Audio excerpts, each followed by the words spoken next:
I, 24 female, have a sister, 35, and she has a teen daughter. Her daughter started rebelling and being a teenager. By being a teenager, I don't mean stealing. I mean being mouthy or thinking she's invincible and knows better than everyone. But recently she's gotten sticky fingers.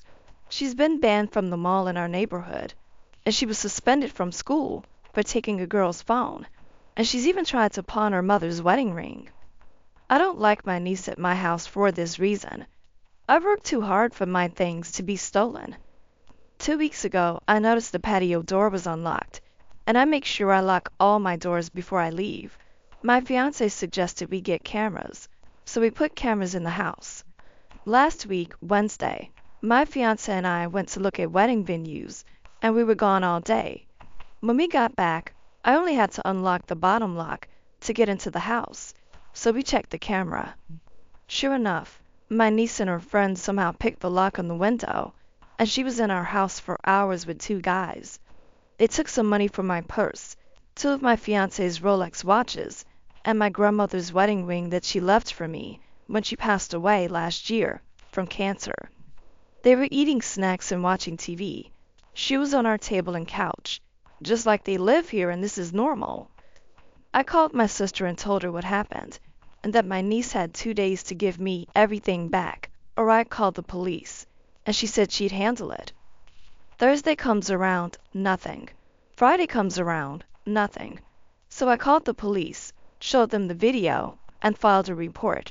I got a call later from my sister, crying and screaming that I should have told her beforehand. I told her I gave her 2 days to come up with the stolen items, and I heard nothing back. I told her I was going to call the police. She's lucky I gave her grace for 2 days. My mom called me and said, "You don't have kids, so you don't understand." I told her it doesn't matter if I have kids or not. She committed a crime and brought 2 random people in my house. My safety's in danger. I don't get the whole "you should have warned me." Warned her for what? So she could hide her? I don't think I did anything wrong. My sister and her husband said they wouldn't be coming to our wedding, and I told them the invitation was revoked when your daughter stole my things. I've been getting threats from her husband. I want to block them, but my fiance says to keep all the evidence in case something else happens. Edit. We do have a security system now. We've changed the locks. We're getting us safer as watches and the more valuable stuff. We planned on moving by the end of the year, and none of my family will know where I live now. I don't feel safe here, knowing 2 random men know where I live. My fiance also says that we're getting a guard dog. We were already talking about getting a dog. No, this isn't just for guarding. We wanted one before, but we were waiting until we moved. Also, I've not gotten my things back. As of yet, hopefully. I am calling around to local pawn shops, checking Facebook, Craigslist, all of it. If this had been someone else's home, niece could have been seriously hurt. Hopefully this was a wake-up call. If she needed money, she could have asked me, not broken into my home with 2 men who are still on the streets and could come back at any moment and do Lord knows what. Not the idiot. Your niece has some serious issues, and she needs to understand actions have consequences. You were incredibly generous to give them 2 days' grace. Your sister and husband have no right to be rude and threatening. Maybe they can use that energy to deal with your niece. Yeah, stellar parenting. Sis and her hubby are both failures. Those Rolexes are going to be worth a lot of money, though. Have you considered taking them to court or a similar civil lawsuit if the items cannot be replaced? From the sound of it, at least one of the items is priceless, but perhaps you could get some compensation for the stolen watches. Even stealing someone's designer dog can easily become a felony. A mid-tier Rolex alone would be 1, but 2. And Grandma's ring. I hope the judge smacks them all into jail. I own 2 Rolex watches, and I'd lose my mind if someone stole them from me. That could be 10 or 12K a watch, depending on the model. I bet they sold them for a couple of $100 a piece, too. And for crying out loud, you don't have kids, so you don't understand? What's not to understand? She broke into your house with 2 accomplices. and they stole numerous valuable items. Now you feel violated and unsafe in your own home. Your sister and your mother are idiots big time. Do what you must to reclaim your property and peace of mind. My husband, 38, and I, 37 female, have been married for 11 years and have two daughters, a preschooler and a pre-tween. I'm currently 12 weeks pregnant with our third child. I just had an ultrasound, and we were able to determine the gender of the baby, a little boy. We found out the gender of all of our children this way. My husband's also a third, as in John Smith the third. Before we got married and discussed kids, he made it very clear that passing down his name was very important to him if we had a son. At the time, I thought it was really cute and adorable how much pride he took in it, since most guys don't really care about that sort of sentimental stuff. But as the years have gone by, I've definitely cooled on the idea quite a bit, and I don't want our son to be named after my husband that way. Obviously, with our first two kids, we didn't even have to think about it. But when we were choosing names for our daughters, my husband was very much in the "you can take the lead on naming our daughter, because I already have the name picked out if we have a son" camp. It's not like he wasn't involved in naming our daughters, but he deferred to my opinion. So when we found out we were having a boy, my husband was very excited. On the car ride home after the ultrasound, it was all he could talk about. He was giddy like a teenager, talking about how proud he would be of sharing his name with his son. I don't know if it was the best time to bring this up, but I had one of those, "yeah, about that" moments. I told him I knew we had talked about this many times before with our kids, and that I technically agreed to it years ago, but I didn't think I wanted to name our son the same as my husband. I don't think I've ever seen anyone's mood change so quickly and visibly as my husband's did at that moment. It was like all the joy went out of his body all at once. I told him I didn't want our son to be a fourth. It seems tacky and has weird aristocratic vibes that just don't seem right to me. I told him I wasn't totally against the idea, but I didn't just want to agree to it now, because I wanted time to think about other names too. He took that as me basically saying that I'm going back on our years-long agreement and that there's no way we're naming our son after him. He said this is me telling him maybe, when I really mean no. This has taken all of his excitement about the baby away. He's been withdrawn and quiet with me ever since. When I try to talk to him about it, he tells me he has nothing to say, because he's been very clear about where he stands on this, and he feels betrayed by my change of heart. I asked him if we want to think about some other names together, and he told me to give him a list, and he'd look at it when he could. I know I technically agreed to this years ago, but it just doesn't feel right to me anymore. Let me understand. You made an agreement with your husband. You got to name the girls. He would name a boy. You benefited from this agreement twice. Now when it's his turn to benefit, you have some moral objection to naming a kid the fourth? You don't like the weird aristocratic vibes.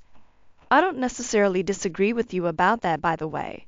But surely, 4 years ago when you had your second child, you felt those same vibes. But you nonetheless took the lead in naming your daughter without, at that time, saying, "I feel weird about the fourth thing. So why don't you take the lead on this one, honey?" Yeah, you are the idiot. This guy spent years looking forward to this, and now that it's finally here, she's crushed his expectations. This is so mean of OP. I can't imagine the disappointment and sadness of such a broken trust. What the heck is she talking about aristocracy? What country is she in? Namesakes come with cute names. Junior, Trip, Ivy. The kid can literally pick any nickname he wants when he's in school. It's a family tree. It's not just snubbing the father. It's a big screw you to his childhood dream, his dad, and his granddad. She broke a promise in a horrible way. Boo-hoo. These weird legacy names need to die out. OP's not the idiot. It's one of the most self-involved, arrogant practices I've ever seen. It's creepy how males see their sons as heirs and direct bloodlines, and they see their daughters differently. I'd be insanely embarrassed for the rest of my life if I had to name a kid like that. Every time I'd introduce him, I'd cringe and would probably start using a nickname permanently. I, 28 female, have a 4-month-old German Shepherd puppy. For context, our family dog was of the same breed, and we raised him from when he was 2 months old. Unfortunately, he passed 2 years ago. Last month, I had to go to work in person out of the blue. I got very little notice, so I called my mom and asked her if she could take care of the puppy for me. She agreed and came over. I told her he was unvaccinated and to be careful. I went to work and I messaged her every now and then to ask how they were doing. She responded with a thumbs up emoji every time. I came back to an empty house and panicked, thinking something had happened to both of them, or there was an emergency and they had to go to the vet. But she didn't pick up. Her phone was switched off. I went over to my neighbors and asked them if they knew anything, and they said they had seen my mom taking the puppy out on a leash. I started walking to the nearby public park, and what do you know? My mom was there with the puppy and 2 other dogs. I went over and asked her why she didn't pick up, and she laughed and said her phone was dead, that she was too busy with the puppy to charge it. When we got home, I asked her why she took him outside, even though I told her not to. She said I never explicitly told her not to, and she turned it around on me, saying, "This is how you would pay a favor?" She said the puppy looked antsy, being all cooped up in the house. I have a substantial backyard. I left it at that, and the next day, I took the puppy to the vet. All was clear at the time, but 4 days later, the puppy started showing symptoms, and it turned out he caught parvo. The poor thing went through a lot, but he's been all right for a week now. A couple of days ago, I left him with a sitter to attend the fam's Easter celebration, and to note at this point, I hadn't communicated with my mom since the day of. My cousin asked me how the puppy was doing, and I told her everything. Word got around, and now people are condemning my mom for her actions, and honestly, I couldn't care less. Mom called me today and demanded I make things clear with other people, and that it wasn't her fault my puppy fell sick and could have died. I asked for an apology, 'cause even if she didn't mean for it to happen, the puppy did suffer. She declined. I blocked her. Am I the idiot? Not the idiot. Unfortunately, we see this with pets and children all the time. Grandparents or other mature adults think they know better than the younger generation with whom they interact, and completely disregard directions about diet, play, sleep, and general care. It's disrespectful. If your mom didn't know that young, unvaccinated dogs should not be around other dogs, she should have asked. But to your point, she's a prior dog owner herself, so that root cause falls flat quickly. Do I think your cousin is a blabbermouth who needs to shut her pie hole? Yes, I do. One thing to consider is how much you tell her that you don't want being repeated in an uncontrolled manner. But saying something when asked about it doesn't make you an idiot. Nope, Mom deserved to be put on blast. If only OP was mad at her, she'd brush it off. Is OP being too precious about the puppy? With the whole family talking about it, she's now perfectly clear that she should not have done it, which is the perfect way to make sure it doesn't happen again. Don't do anything you'd be ashamed to tell the whole world. I think OP's the idiot. There's no indication that the mother didn't think she was or wasn't being careful. It was never mentioned where OP said, "Mom, I had mentioned being careful. Why would you go outside?" What if Mom says, "This was the guidance I was given 15 years ago with our dog. I thought I was being careful. Those dogs had their full vaccination schedule. I misunderstood. I'm sorry. You didn't explicitly mention not going outside. I clearly made this conversation up. There wasn't an attempt at understanding, just accusations." I, male 29, was adopted out of foster care as a preschooler. I was first placed in foster care as an infant. My birth parents willingly surrendered me to the state, got me back, and then lost me to CPS within a few weeks of being returned to them. Their extended families were asked if they would like to raise me, and everyone on both sides who was contacted, and the list was extensive, said no. So, I was placed back into foster care, and after 2 weeks of a temporary placement, I found my parents. I was almost a toddler at the time. My parents were the best parents anyone could ask for. I have 3 siblings from my parents. 2 were their bio kids, and 1 was also a kid they adopted from foster care. My family is very close today, and it includes a very, very large extended family, where my sister and I, adopted from foster care, were treated as their own, and no different than the blood grandkids. It was a very happy life. My birth parents went on to have 3 additional children, who are now 22, 20, and 19. My birth siblings sought me out 2 years ago on social media and told me they wanted us to be a family. I expressed at the time that I had zero interest in this. A few months after this, I got another DM from them, but this time with a Word document attached, and it contained this very heartfelt explanation of how they had always been aware that I existed, and how their childhood had not been the best, but they valued each other, and how they longed for me to be a part of their lives, and how they felt we were robbed of growing up together. I did not respond to this right away, because it read as something from the heart, but I disagreed with them and did not feel robbed, so I didn't want to be a jerk.